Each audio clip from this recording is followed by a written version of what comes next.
जी ने विचार किया और देवर्षि नारद यहाँ पर पूछते हैं, कहा कि हे गुरुदेव, अपने बड़े भैया से कहा कि हे गुरुदेव, हे सनत कुमार, आप ये बताएं कि कोई पुण्यात्मा यदि भागवत कथा का आश्रय ले ले उसका तो उद्धार हो जाता है, क्या कोई पापी जीव भी यदि भागवत कथा का आश्रय ले ले तो वो भी तर सकता है?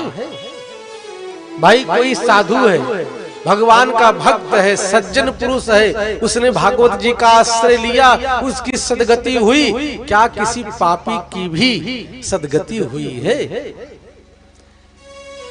ये मानवाः पाप कृतस्तु सर्वदा सदा दुराचार रता विमार्गगाः क्रोधाग्निदग्धाः कुटिलाश्च कामिनः शप्ताः यज्ञेन कलो पुनन्ति ते।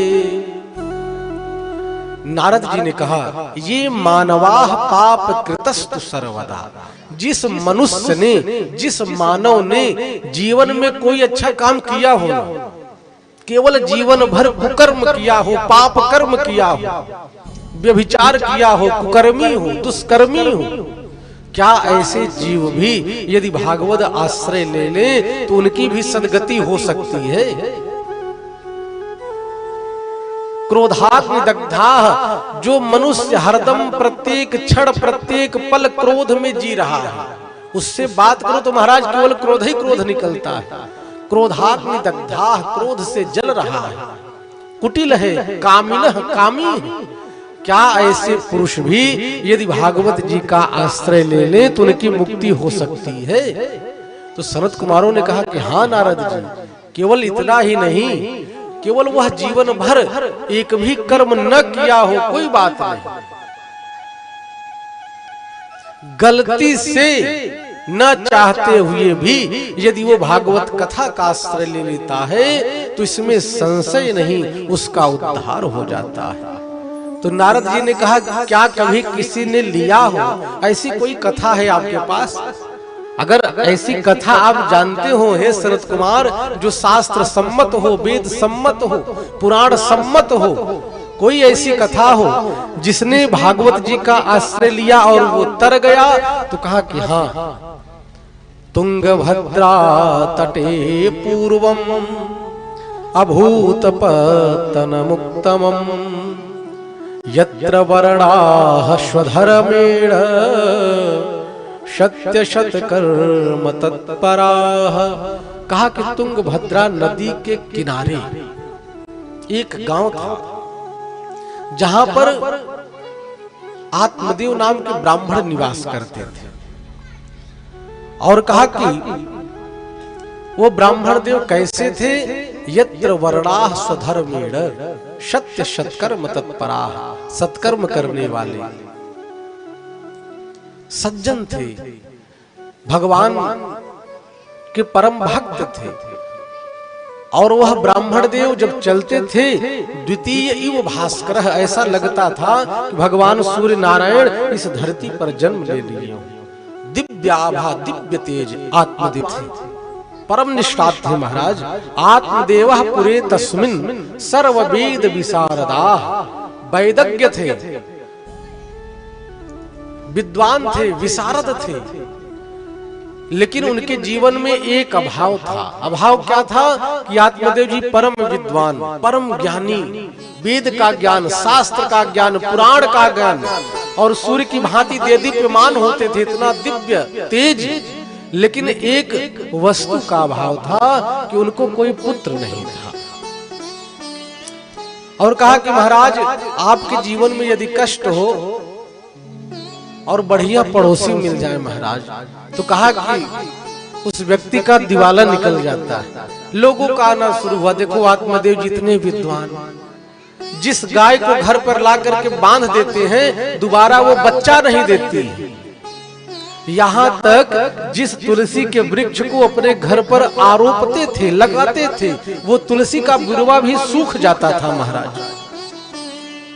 जो भी फल प्रसादी साग सब्जी बाजार से ले आते थे वो सड़ जाती थी। पड़ोसियों के ताने को सुन सुन करके आत्मदेव के घर छोड़ दो, पत्नी से भी नहीं बताया और घर का त्याग कर दिया। और कहते हैं कि महाराज एकदा सद्विजो दुःखा गृहं त्यक्त्वा वनं गतः मध्याह्ने तृतीयो जातस् तडागम समुपेयवान। एक बार घर से इतना मन व्यथित हुआ आत्मदेव जी का कि घर छोड़ करके वन में चले गए। मध्याह्न वेला ठीक 12 बजे का समय, भगवान सूर्य नारायण अपने किरणों को धरती पर बिखेर रहे थे। गर्मी का समय, प्यास लगी। तडाकम समुपेयवान, तड़ाकह माने तालाब। एक तालाब के पास गए और प्यास बुझाना चाहे। प्यास बुझा करके जैसे ही बैठे तो क्या देखा, सामने से एक सन्यासी महात्मा चले आ रहे थे। सन्यासी कश्चिद आगतः, और जब सन्यासी को देखा तो समझ गए कि प्रभु की करुणा हो गई। कहा कि देखो, हम संत का दर्शन करने जाएं कोई बात नहीं, जा सकते हैं, सभी संतों से मिल सकते हैं, लेकिन हमारे जीवन में जब संकट हो, दुख हो, क्लेश हो और बिन बुलाए कोई महात्मा आ जाए तो समझ लेना कि परमात्मा की कृपा हो गई। सन्यासी को देखा और चरणों में गिर पड़े, मस्तक को पटक पटक करके रोने लगे।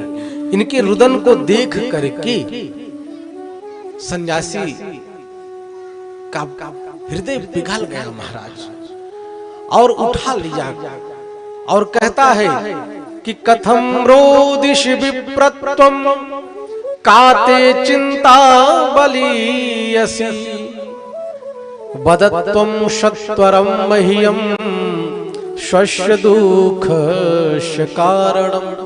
कथम रोदिष विप्रत्वम, हे ब्राह्मण देव आप क्यों रुदन कर रहे हो? काते चिंता बलीयसी, ऐसी कौन सी चिंता है? क्यों इतनी व्याकुल हो, क्यों रो रहे हो? वदत्वम सत्वरम मह्यम स्वस्य दुःखस्य कारणम। हे ब्राह्मण देव, आपकी आभा को देख करके लग रहा है कि आप विद्वान हैं, संध्या वंदन करने वाले हैं, दिव्य तेज, अपना दुख मुझसे कहो। तब ब्राह्मण देव ने सारी व्यथा बताई कि क्या बताऊं महाराज, हमारे पास सब कुछ है, केवल एक बेटा।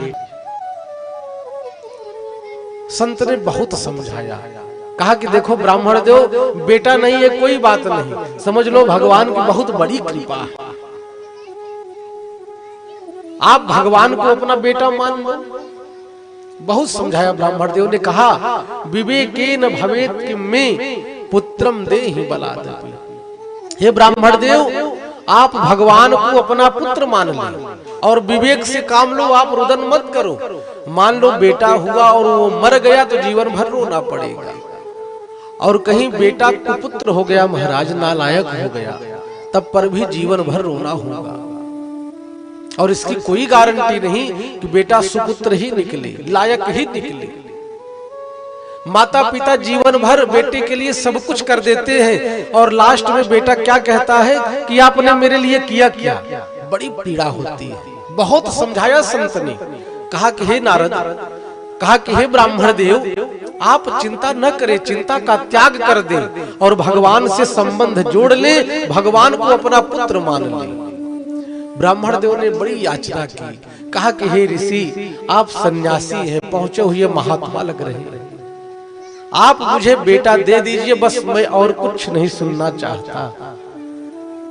महात्मा ने बहुत समझाया लेकिन समझ में नहीं आया, और महात्मा ने ध्यान लगा करके देखा तो महात्मा ने कहा सप्त जन्मावधि चैव पुत्रो नैव च नैव च। हे ब्राह्मण देव, इस जन्म में नहीं 7 जन्मों तक कोई पुत्र नहीं होगा। अब तो महाराज और जोर जोर से रोने लगे और कहा कि महाराज, इस जन्म में तो मैं पीड़ा से ग्रसित हूँ और 7 जन्म की बात आपने बता दिया। मैं सत्य कहता हूँ, मैं जानता हूँ कि यदि संत की कृपा हो जाए तो कुछ भी हो सकता है महाराज, और आप अगर मुझे पुत्र नहीं दिए तो यह ब्राह्मण यहीं पर अपने सिर को पीट पीट करके आत्महत्या कर लेगा। बेचारे सन्यासी महात्माओं समझ गए कैसी आफत मोल ले ली। बहुत समझाया और सोचा कि आंखों के सामने यह ब्राह्मण मर जाएगा, ब्रह्म हत्या लगेगी। संत रीझ गए और एक प्रसाद दिए फल का। बोले कि हे आत्मदेव, अपनी पत्नी को खिला देना, भगवान की कृपा हुई तो भगवत भक्त पैदा होगा। और कहते हैं कि ब्राह्मण देव बेचारे खुशी से आतुर होकर के घर आए, पत्नी को बुलाया। ये जितने सज्जन थे महाराज, ठीक विपरीत इनकी पत्नी थी। पत्नी का भाव बताते हैं, पत्नी कैसी थी इनकी। सनत कुमार कहते हैं, लोक वार्ता रता प्रायो। प्रायः क्या काम था इसका? कहा कि ये लोक वार्ता रता, दिन भर बतियाती थी महाराज, बहुत बात करती थी। और कहा कि दिन भर बात करना, पड़ोसियों से झगड़ा करना, यही केवल इसका काम था। इसका नाम था धुंधुली। फल लेकर के आए, आत्मदेव जी दे दिए और कहा कि देवी इस फल को खा लो, एक महात्मा ने दिया है, भगवान की कृपा होगी तो हमारे घर एक सुंदर पुत्र पैदा होगा और अभी खा लो। पत्नी ने कहा कि आप जानते नहीं, आपने इस फल को दे दिया, मैं स्नान करके भगवान की उपासना करके भक्ति करके तब ग्रहण करूंगा। कहा बहुत सुंदर विचार है तुम्हारा। बेचारे चले गए। अब उस फल को लेकर के वो डिप्रेशन में चले गई महाराज। इतने में एक सहेली आई, पड़ोसन आई, सारी बात बताई कि हमारे पति इतने भोले भाले, आप बताओ कि फल खाने से कहीं बच्चा पैदा होता है? तो पड़ोसन ने समझाया कि देखो, बच्चा नहीं भी होगा तो फल खाने का कोई साइड इफेक्ट नहीं है, फल है ये तो शरीर को पोषण देगा। कहा कि मान लो खा ही लिया और कहीं यह गर्भ सुखदेव जी की तरह 12 साल तक पेटोई में रह जाए महाराज, तब क्या करूंगी? ऐसा ना हो कि तदा में मरणम भवेत्, मैं मर जाऊं। तो पड़ोसन ने कहा कि ऐसा विचार क्यों करती हो? कहा कि चलो ठीक है, मान लो इस फल को खाया, पेट बढ़ा और कहीं गांव में आग लग जाए महाराज, तो भागूंगी कैसे? पड़ोसन बेचारी बहुत समझाई, अरे तू ऐसा क्यों सोचती है? कौन से तुझे दौड़ में हिस्सा लेना है? घर पे बनी रहो, अपनी ननद को बुला लो, जेठानी है तुम्हारी, ये सब तुम्हारी सेवा करेंगे। बहुत समझा समझा के थक गई, लेकिन बात मानी नहीं। कहा कि हमारी ननद को मान लो बुला लिया, ननांदा संघरित तदा, और कहीं मेरा प्रसव का समय आए और हमारी ननद सारा माल लेकर के चंपत हो जाए महाराज, तब क्या करूंगी?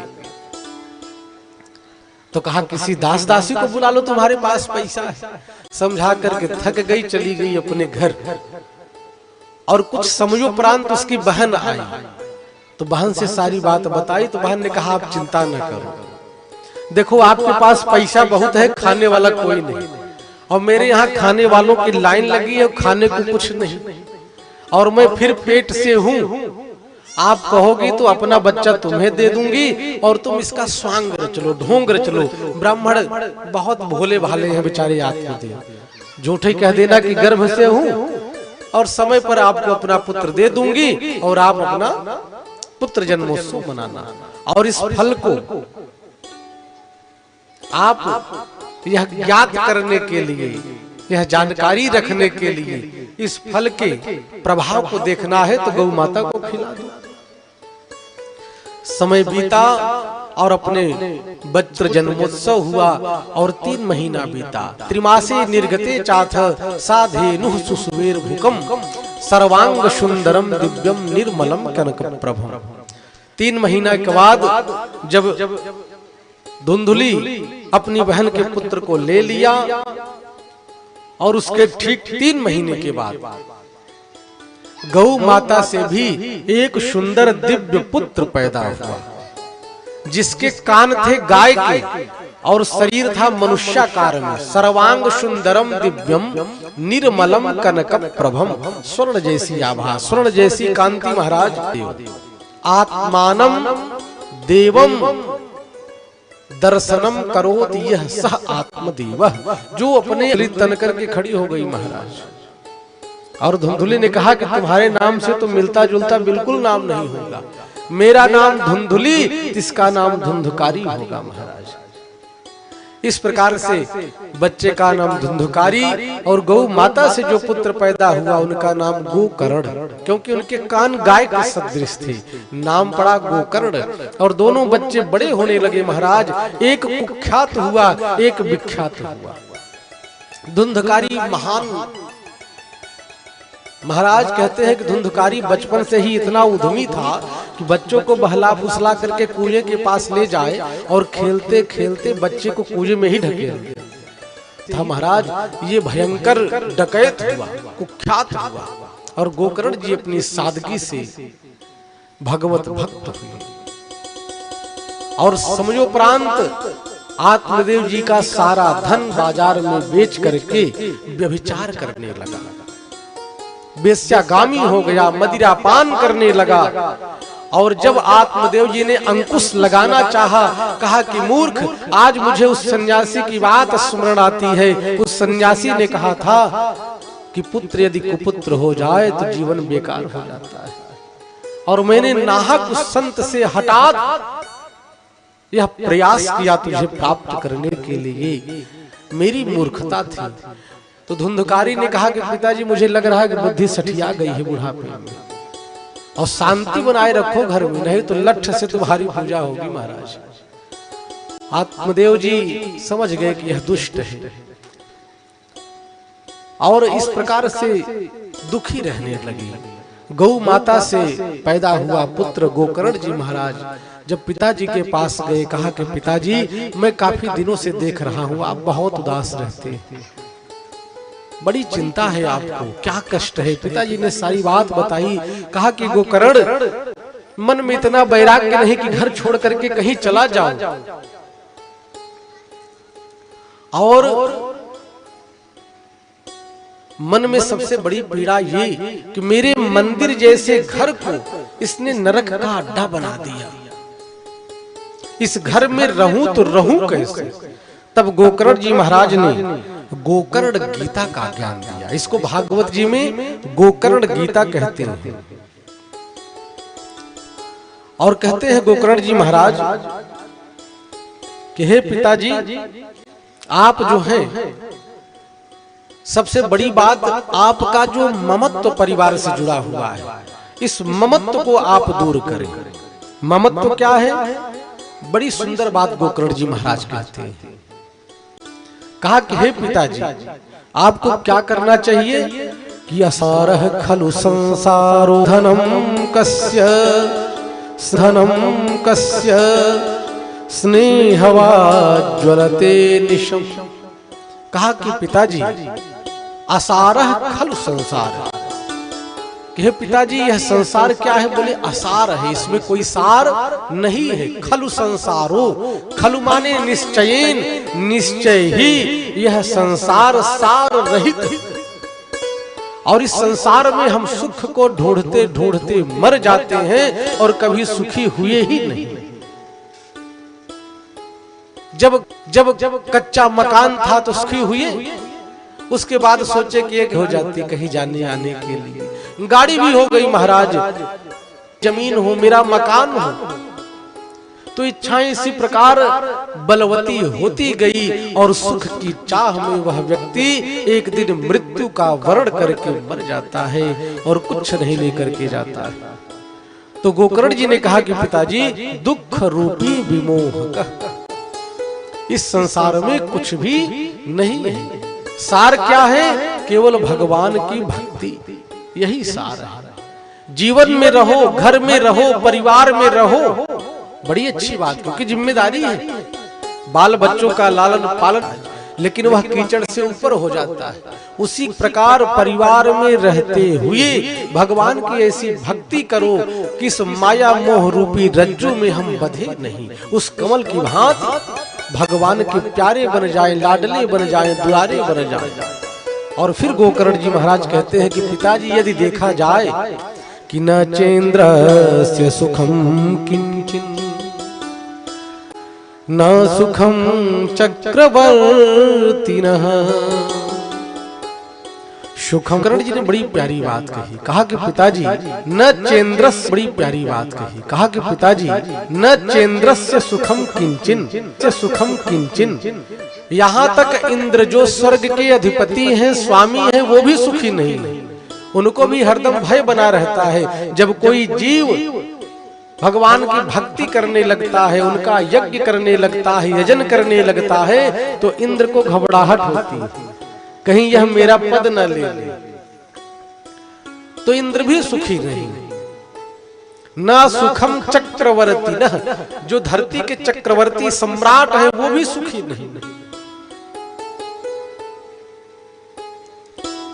कहा कि पिताजी इस संसार में कोई सुखी नहीं है। अगर सुखी है तो कौन है? मुने एकांत जीविन, जो एकांत में रह करके हरि का भजन कर रहा है, केवल वही सुखी है, उसके अलावा कोई सुखी नहीं। और यहाँ तक कहते हैं, जैसे महाराज इस कलिकाल में बहुत से लोग कहते हैं महाराज बड़ा सिद्ध हैं, उनके पास बहुत बड़े बड़े लोग जाते हैं, बस जादू की छड़ी झुमाते हैं, सारे भूत प्रेत सब भाग जाते हैं। कहा केवल यह हमारे मन का भ्रम है। व्यास जी लिखते हैं इस कलिकाल में न योगी नैव सिद्धोवा न ज्ञानी सत्क्रियो नरः कलिदावा नले नाद्य साधनम भस्मतां गतम। इस कलिकाल में कलयुग के प्रभाव से न कोई योगी है, न कोई सिद्ध है, न कोई ज्ञानी है, न कोई सत्कर्मी है। क्यों? कलिदावा नले नाद्य साधनम भस्मतां गतम। इस कलयुग रूपी दावानल अग्नि में ये सारे साधन जल करके भस्मीभूत हो गए। ये केवल मन का भ्रम है। कहा कि जीवन में यदि सुखी होना चाहते हैं तो मात्र भगवान का आश्रय लें, भगवद आश्रय लें, साधु संतों का आश्रय लें, तो निश्चित ही हमारा जीवन सुखी हो जाएगा और इस जीवन का उद्देश्य पूर्ण होगा। बोलो भक्तवत्सल भगवान की जय हो। और फिर कहते हैं गोकर्ण जी महाराज बड़ी प्यारी बात कहते हैं कि हे पिताजी कि मुंचा ज्ञानम प्रजारूपम मोहते नरके गति निपतिष्यति देहोम सर्वा त्यक्त्वा वनं गतः। मुंचा ज्ञानम, कहा कि वह ज्ञान अल्प है पिताजी। जो लोग कहते हैं कि वन में जाकर के हम भक्ति करेंगे तो भगवान मिलेंगे, कहा यदि वन में जाने से भगवान मिलते तो गीदड़ का जन्म कहाँ होता है महाराज? वन ही में होता है। तो हमसे पहले उस गीदड़ को भगवान मिलते।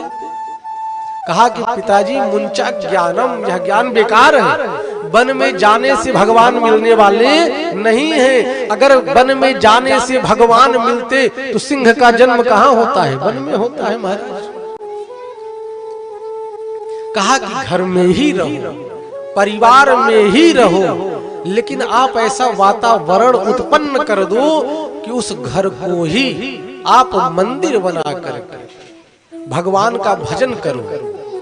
कहा कि महाराज कैसे? कहा कि जो भी आप कार्य कर रहे हो, घर की सेवा कर रहे हो, उस सेवा को ठाकुर जी की सेवा मानो। प्रत्येक कर्म आपका समर्पित हो जाए ठाकुर जी के लिए। चलते फिरते, उठते बैठते, सोते जागते केवल भगवान के सतत नामों का स्मरण होता रहे। और इस प्रकार से कहते हैं कि हे पिताजी कि देहे स्तिमां सरुधिरे अभिवतिं त्यजत्वं जाया शुता दिशु सदा ममतां विमुञ्च पश्यानि सं जगदिदं क्षणभङ्गनिष्ठं वैराग्यराग रसिको भवभनिष्ठः। बड़ी प्यारी बात कहा कि हे पिताजी देहेन स्थिमां सुरुधिरे अभिमतिम त्यजत्वम। इस हाड़ मांस के शरीर में जिसमें मेद, मज्जा, हाड़, मांस, रुधिर ये पड़ा हुआ है, मनुष्य इस शरीर से कितना प्रेम करता है, इसको जीवन भर सजाता है, संवारता है। क्या यह शरीर मेरा है? क्या हम करता है? हमारे हाथ टूट जाते हैं, यदि हम करता है तो अपने हाथ को ठीक क्यों नहीं कर पाते? हमारी आंखें फूट जाती हैं, यदि हम ही करता है तो हम अपनी आंखों को ठीक क्यों नहीं कर पाते? यदि हम ही करता है तो हमारे शरीर में अनेकानेक रोग हो जाते हैं महाराज, हम ठीक क्यों नहीं कर पाते? तो कहा कि क्यों कर्तापन का अभिमान करते हो कि ये मैंने किया? लोग कहते हैं कि ये मैंने किया, वो मैंने किया। अरे आप करने वाले कौन हैं? अगर उस कर्ता के पीछे देखा जाए तो करने वाला तो वो है, कर्ता कोई और है। भ्रमित देहे स्थिमांस रुधिरे अभिमतिम त्यजत्वम, इस हाड़ मांस के शरीर से इतनी प्रीति, इतनी ममता, और वह शरीर भी हमारा नहीं। जब यह शरीर, ये श्वास निकल जाती है शरीर से, इसकी 3 गति बताई गई है। जला दोगे तो राख हो जाएगा, तो कृमि भी छोटे छोटे कीटाणु खा जाएंगे, और फेंक दोगे चील कौवा गिद्ध इत्यादि खा जाएंगे महाराज। और चौथी गति नहीं बताई गई। कहा कि पिताजी जब यह शरीर ही अपना नहीं है तो जाया सुता दिसु सदा ममताम विमुंच, ये पत्नी, ये बच्चे, ये हमारे हैं, ऐसा भ्रम हम क्यों पाले? रहो लेकिन किसी से आप अपेक्षा न करो। परिवार में रहो, बहुत सुंदर बात है, हमारा कर्तव्य है, पालन करो, पोषण करो, कमाओ, लेकिन आप अपेक्षा न रखो कि हम इनका कर रहे हैं तो ये हमारा करेंगे। आप अपने कर्तव्य को करो, अपेक्षा किसी से नहीं।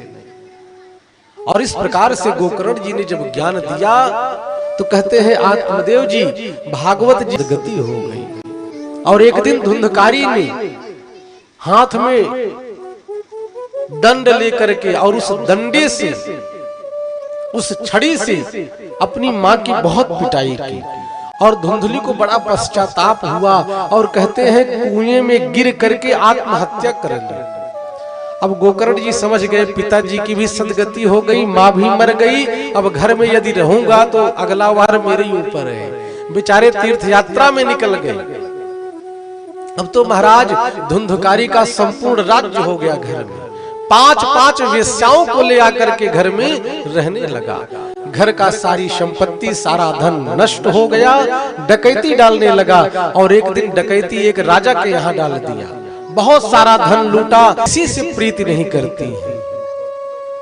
और वेश्याओं को लगा कि ये राजा के यहाँ चोरी किया है, और यदि यह बात राजा को ज्ञात हो जाएगी तो इस दुष्ट के साथ हम सभी मारी जाएंगे। तो कहते हैं महाराज, स्त्री राम नहीं तो विश्वासो दुष्टाराम कार्ये बुधा। सत पुरुष को, सज्जन पुरुष को दुष्ट स्त्रियों का विश्वास कभी नहीं करना चाहिए। जो करता है उसका पतन हो जाता है महाराज। सुधामयम बचो यासाम कामी नाम रसवर्धनम। जो कामी पुरुष होते हैं, दुष्ट स्त्रियों के वचन उनको अमृत के समान लगता। सुधामयम बचो यासाम कामी नाम रसवर्धनम, और इस प्रकार उनका पतन हो जाता है। और 5 वेश्याएं मिलकर के योजना बनाई, रात्रि 12 बजे धुंधकारी के गले में रस्सी बांध करके मारने का प्रयास किया, लेकिन यह मरा नहीं। तो कहते हैं इसके शरीर को उस पर्यंक पलंग पर बांध करके मारने के प्रयास से जब यह मरा नहीं, तब टांगार समूहाश्च तन्मुखे विचिक्षिपुः, अग्नि के जलते हुए अंगारे को इसके मुख पर रख करके मार दिया। बड़ी दुर्दांत मौत हुई महाराज। और इस प्रकार से धुंधकारी ब्रह्म राक्षस हो गया। समय बीता, गोकर्ण जी ने सोचा कि अपने जन्म स्थान पर चलता हूं, जन्मस्थली की बड़ी महिमा है। गोकर्ण जी बेचारे घूमते टहलते अपने मकान के सन्निकट आए, और जैसे मकान में प्रवेश करना चाहे तो क्या देखा? सकृन्मेषः शकृद्धस्ति सकृच्च महिषो भवत, शकृदिन्द्रः सकृच्चाग्निः पुनश्च पुरुषो भवत। जैसे ही प्रवेश करना चाहे तो सक्रिन में सह एक काला काला सा भेड़ दिखाई देने लगा। कभी भेड़ के रूप में, कभी हाथी के रूप में, कभी जलते हुए अग्नि के रूप में, नाना प्रकार से वात्या रूप धरो जाता, अनेकानेक रूप लिया, हाथ में जल लिया है। गोकर्ण जी ने गायत्री मंत्र अभिमंत्रित करके उसके ऊपर जब फेंका, वह अपने रूप में आ गया और कहता है कि अहं भ्राता त्वदीयोऽस्मीति धुंधुकारीति नामतः स्वकीये नैव दोषेण ब्रह्मत्वं नाशितं मया। कहता है अहम भ्राता त्वदीयोऽस्मीति, हे गोकर्ण भैया मैं आपका भाई धुंधुकारी हूं, मेरा नाम धुंधकारी है भैया, मैं आपका भाई हूं। तो महात्मा गोकर्ण जी ने कहा कि मुझे यह बात पता चली थी कि वेश्याओं ने आपको मार दिया, गया जी में जाकर के श्राद्धादि कर्म किया, पिंडदान किया और उसके बाद भी आप मुक्त नहीं हुए। तो किसी ने कहा कि भैया क्या गया जी में जाकर के पिंडदान करने से भी प्रेत की मुक्ति नहीं? कहा कि नहीं महाराज, बड़े बड़े भयंकर लोग हैं जिन्होंने जीवन भर पाप कर्म किया, ये मरने के बाद भयंकर प्रेत होते हैं जिनको गया जी में जाकर के श्राद्धादिक कर्म पिंडदान इत्यादि से मुक्ति नहीं होती। कहा कि महाराज भयंकर प्रेत होते हैं, गया जी में जाने से भी इनकी मुक्ति नहीं। तो गोकर्ण जी ने कहा कि मुझे पता चला कि धुंधुकारी तू मारा गया, तो मैं गया जी में तीर्थों का सेवन करते हुए गया में गया, पिंडदान किया।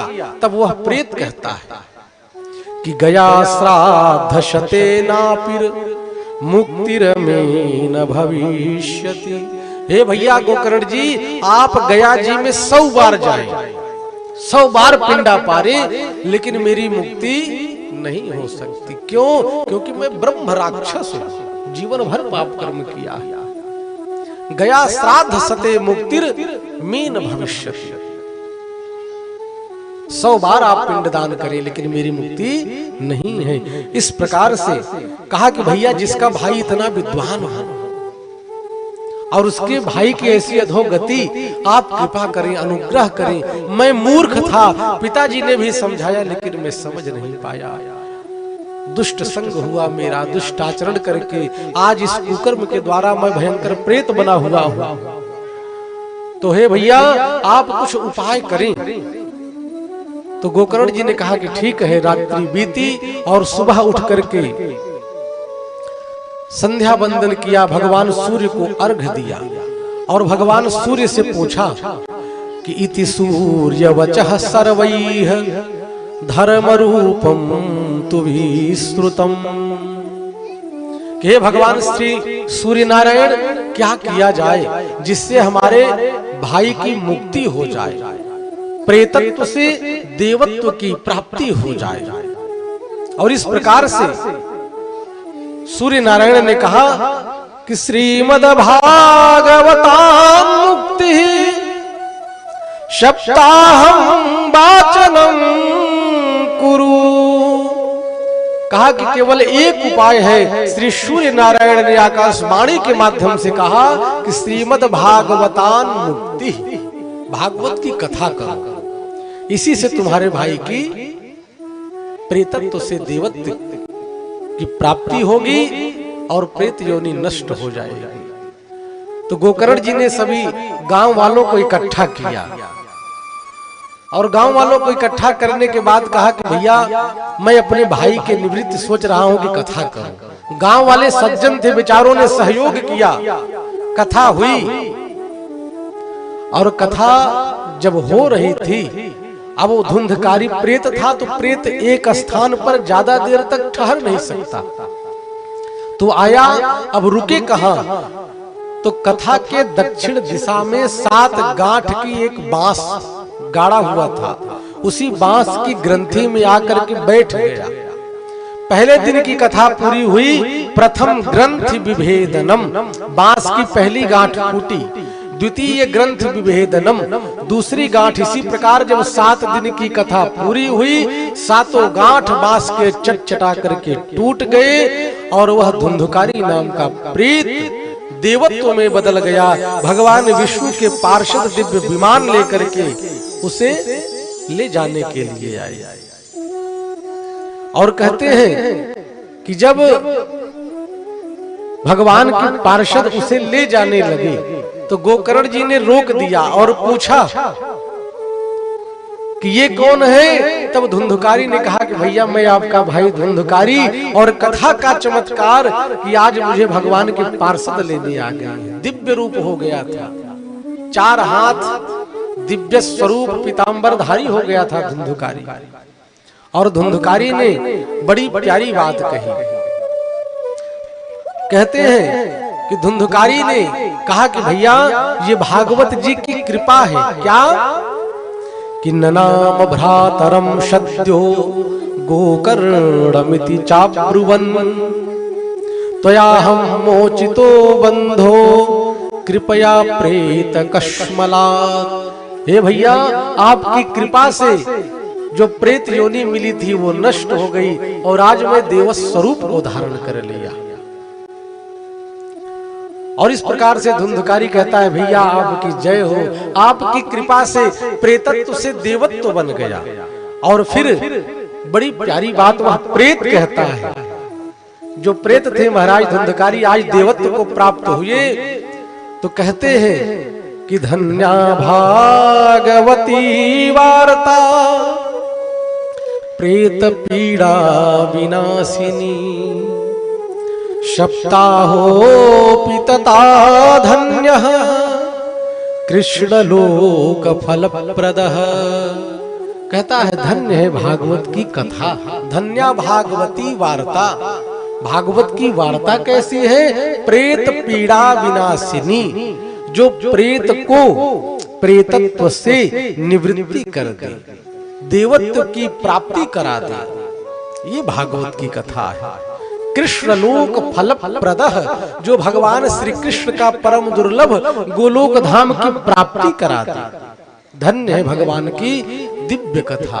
और फिर कहते हैं ये सब धुंधुकारी के वचन है। जब देव बन गया तो कहता है कि भैया कंपन्ते हि सर्व पापानि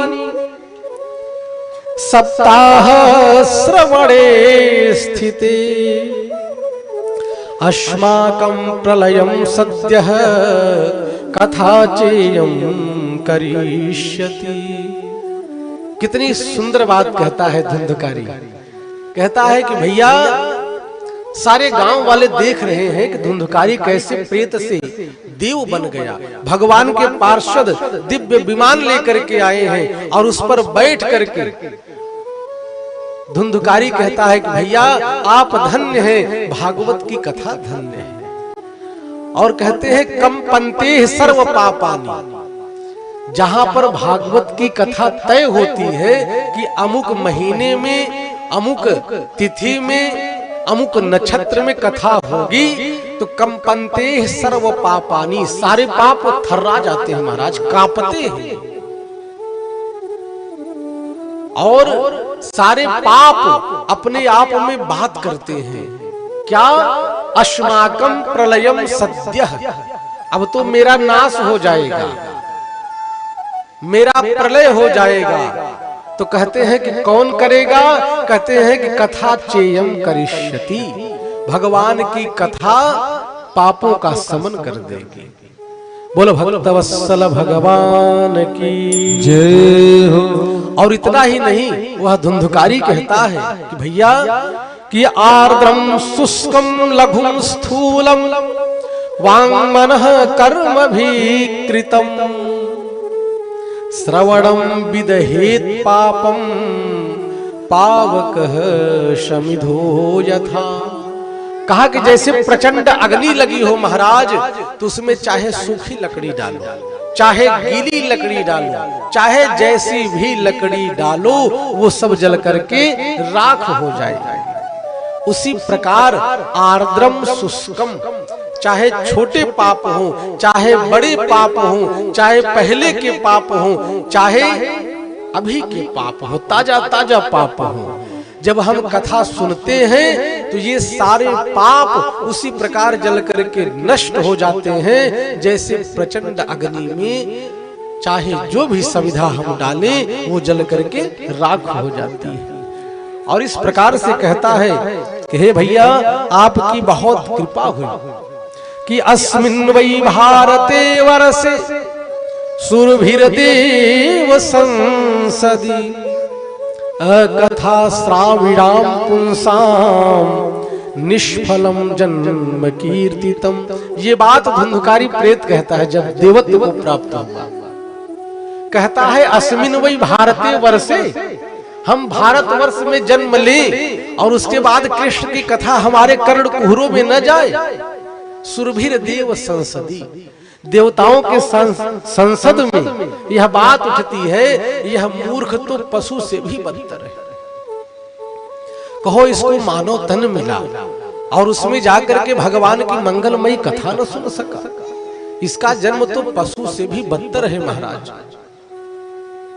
और इस प्रकार कहते हैं धिकतम नरम पशु समम भुवि भार रूपम, वह मनुष्य तो धरती पर बोझ के समान है। देवता लोग बड़ी अवहेलना करते हैं। और फिर कहते हैं अस्ति स्तंभम स्नायुबद्धम मांस सोडित लेपितम चर्मावनद्धम दुर्गद्धम मात्रम। कहते हैं कि पात्रम मूत्र पुरीसयो। कहा कि शरीर में क्या है महाराज, इस शरीर में क्या है? अस्ति स्तंभम, अस्थियों का ढांचा है महाराज, हड्डियों का एक ढांचा है। जैसे हम मकान बनाते हैं तो मकान में पिलर जब बनाते हैं तो उसमें हम उस लोहे के राड को लपेट करके एक पिलर बनाते हैं, उसमें फिर सीमेंट, रेता और गिट्टी इत्यादि डाल करके मटेरियल बनाते हैं और उस पिलर में ढालते हैं लगा करके तो एक पिलर बनता है। तो कहा कि यह शरीर क्या है? अस्ति स्तंभम स्नायुबद्धम मांस सोडित लेपितम। इसी प्रकार यह शरीर का ढांचा बना महाराज, जिसमें हड्डियां हैं और उस हड्डिये में गारा क्या बना? रुधिर का गारा बना और ये सब मटेरियल बना करके डाला गया। कहा कि महाराज यह शरीर कैसा है? बोले पात्रम मूत्र पुरीसयो।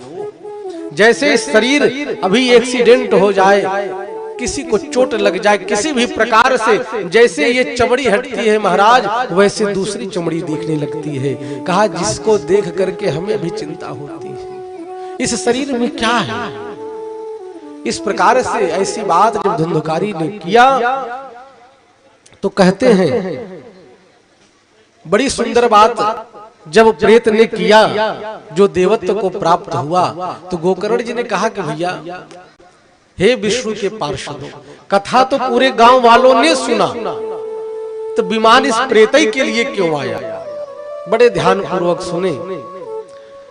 कहा कि कथा तो भैया पूरा गांव वाले सुने और विमान इस प्रेतई के लिए आया। तब भगवान के पार्षद कहते हैं अत्रैव बहवः सन्ति श्रोतारो मम निर्मलाः आनीतानि विमानानि न तेषां युगपत् कुतः। कहा कि देखो गांव वालों ने सुना लेकिन इसके जैसे नहीं सुना। श्रवणस्य विभेदेन फल भेदोत्र संस्तुति। कहा कि श्रवण विभेद के कारण फल भेदोत्र संस्थिति, सुनने के फल में अंतर आ गया। कहा कि अंतर क्या? कहा कि प्रेत ने निराहारौ यताहारौ तन मनस्कौ समाहितौ, 7 दिन तक निराहार रह करके मन को एकाग्रचित्त करके इस कथा को सुना। इसीलिए प्रेत से देवत्व की प्राप्ति हुई। और कहा कि गांव वाले सबने सुना लेकिन इसके जैसे नहीं सुना। तो कहा कि कथा के 3 अधिकारी बताए गए। कहा कि उत्तम श्रोता की पहचान क्या? बोले जब तक कथा होती है वह यह प्रयास करते हैं कि हम समय निकाल करके कथा में जाएं और एकाग्रचित्त होकर के कथा को श्रवण करें। ये कहा कि उत्तम श्रोता की पहचान है महाराज। ये उत्तम श्रोता हैं जो कथा में आते हैं और कथा को एकाग्रचित्त होकर के श्रवण करते हैं। और कहा कि दूसरे नंबर पे आते हैं सोता।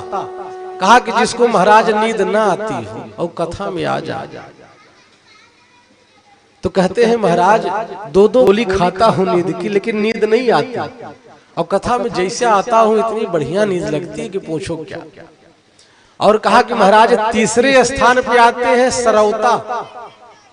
कहा कि महाराज ये कहा कि जैसे बेचारे तरस गए हैं बातें करने के लिए, जब कथा में आते हैं जितनी देर बैठे रहते हैं उतनी बतियाते हैं, और जैसे सरौता चलता है उसी प्रकार ये चलते हैं।